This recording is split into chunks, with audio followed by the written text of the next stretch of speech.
Is Buddhism and Ascension actually the same thing?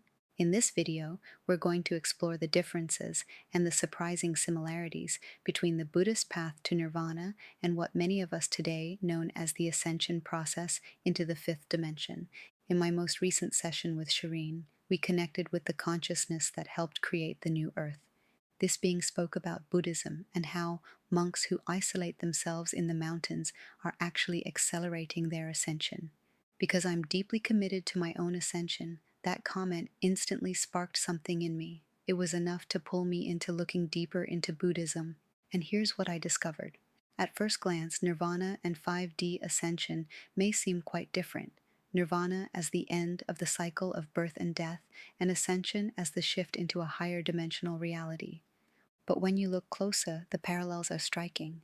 In Buddhism, nirvana means complete liberation from suffering and from the karmic cycle that forces continuous reincarnation in dense realities.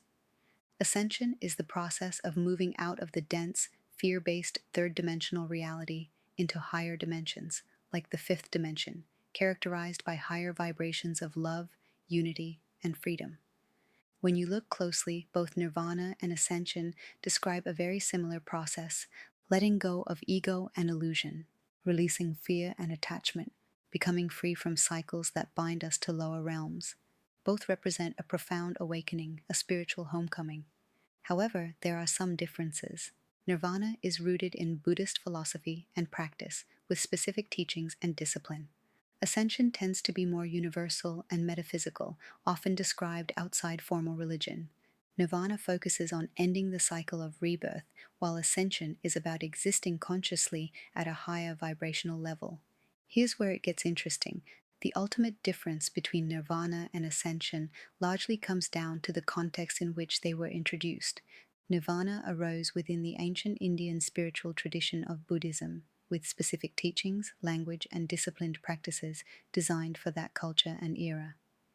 Ascension refers to the spiritual process many people experience today, involving a shift in consciousness to higher dimensions, described with modern language like vibrations and light bodies.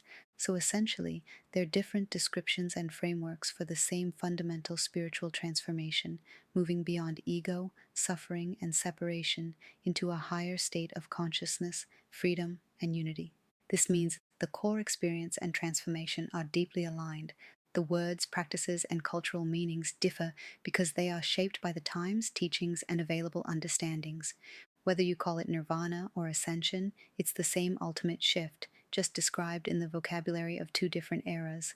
So maybe Buddhism and ascension aren't different paths at all. Maybe they're two perspectives on the same journey home. The following video is a conversation between Shereen and me, where she shares some fascinating stories about monks.